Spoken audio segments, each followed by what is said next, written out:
Hey guys, Eastern Fox here. Hope you're all doing awesome. Before we begin, I'd like to just apologize for the lack of content in recent months, and the blunt answer is that I've been a little overwhelmed from many things. I won't go into detail, but suffice it to say I've become distracted with too many projects and leaving many things unfinished. So with the start of this new year, I hope to rectify that. Now, it goes without saying that I'm positively, ludicrously excited for Dynasty Warriors 9.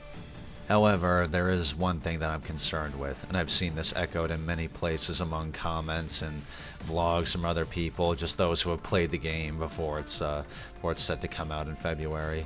That being the prevalence of clone characters. In other words, characters that are unique in name and appearance, but otherwise share similar weapons.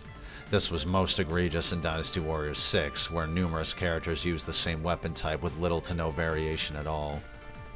Of course, this drew the ire of many fans, including me at the time, and was a sign of either rushed development or just lazy game design. Either way, this was mitigated to some degree in the update named Dynasty Warriors 6 Special, which I believe only came out on the PlayStation 2 at the time. But that's irrelevant for now. Dynasty Warriors 7 also had this problem, but provided several twists on the gameplay that added variety and utility to the combat. Namely the weapon switching, the fact that you could wield two weapons at the same time, and the EX attacks. So with those things in place, the clone characters were less of a problem, and the game mechanics helped to compensate. But building on the foundation set by its predecessors, Dynasty Warriors 8 eliminated clone characters altogether, allowing every officer to use their own unique weapons and movesets. Even so, many of these new weapons were very impractical from a gameplay standpoint, and to be frank, were often very ridiculous, but that's a topic for another day. And also, it feels very weird to call a Dynasty Warriors weapon impractical, when at the same time you're sending 1,000 dudes flying with a single swing, but again, topic for another day. The point here is that clone characters have historically been a thorn in the side of the Dynasty Warriors series, reaching as far back as Dynasty Warriors 3, but every new installment has found ways of surmounting the need for such design choices and to cultivate plenty of variety. Now, if you were to imagine things from Koei's perspective, you can definitely see that characters with similar movesets does seem enticing from a development standpoint, since less time is spent on every character in favor of many. And a franchise with well over 80 characters by now, you can at least see the reasoning for the use of cloned officers in order to keep things consistent. Now, before you cry foul and say that I'm advocating for lazy game design or whatever, just hear me out. I'm not saying that the use of cloned officers doesn't have a negative effect on the gameplay. It absolutely does, and I'd be lying if I said it didn't. As we saw in Dynasty Warriors 6, this was most definitely a net negative impact on gameplay variety and officer diversity, to put it bluntly. But it all comes down to implementation. With Dynasty Warriors 9 on the horizon, many people are disappointed with the certain changes to existing officers. I'll admit I have my own axes to grind, looking at you, Yue Jin and Guo Jia. Yet, most seem to be missing key details about the new combat system that undercuts the similarities between movesets. So as we've seen so far, the game features a state combo system, which alters every officer's attacks depending on the state of the enemy they're facing, whether they're blocking, stunned, airborne, etc. This irrevocably alters the pace of every battle and forces you to be more conscious of spacing and the range of your attacks, giving you a far more tactical edge over the straightforward combat of the previous games. In addition, you have a range of trigger attacks at your disposal, all of which set up enemies for more combos in various ways, such as launching them into the air, slamming them to the ground, so on and so forth. And if that wasn't enough, every officer has unique special attacks, which essentially are the EX attacks of the previous games, just with unique effects. And they can perform these at will on top of the unique attacks, so you can imagine that the combo potential is pretty high. And finally, you have the quintessential Muso attacks, which give you even more options as you slash your way through every battlefield. This is also compounded by the fact that any officer can use any weapon you wish, and you can have whatever loadout you can imagine. When taken together, this system offers a great deal of variety to players despite the fact that many officers share weapons.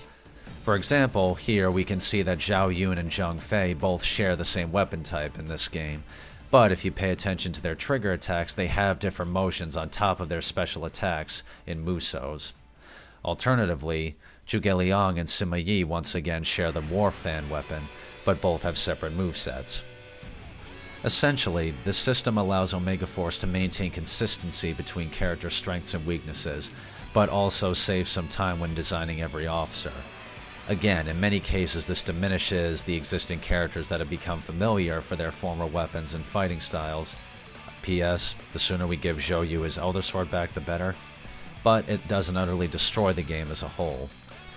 Koei and Omega Force have crafted a brand new fighting engine to accommodate the open world structure of the game, which of course is very much outside their comfort zone given the mostly linear nature of past installments.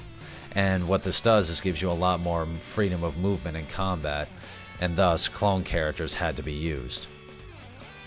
Of course, as they continue to support the game, we'll most likely see DLC weapons or updates that change characters around even further, so I just think it's way too early to judge the gameplay before we even have it in our hands. I'm not necessarily supporting the cut and paste character animations that they've been showing thus far, which is something they have a habit of doing, trust me. I'm just saying that I can understand why they did it, from a design and development standpoint. So when you get down to brass tacks, yes, the clone characters are a disappointment, I'm 100% agreeing with you. But I do still at least recognize that they inhabit a fighting engine that offers you plenty of combat options. It's unlike anything in the previous games, especially when it comes to how basic the attack strings used to be. And honestly, I'd rather have this kind of system in place than something like Dynasty Warriors 7, where the only things setting officers apart were their EX attacks and Musos. Even if I do have my own concerns about how the game looks thus far, given Omega Force's track record, I'm willing to explore it in depth when it finally comes out to see if the cloned officers really do have a negative impact.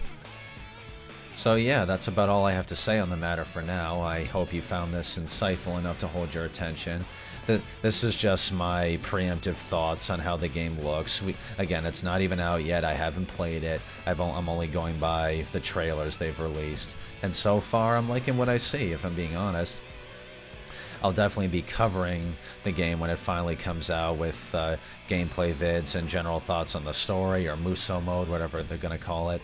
So I'm very much looking forward to that. Also, for those who are wondering, Xiahou Dun's episode is nearly done, so I sincerely apologize for the wait. It's coming, trust me.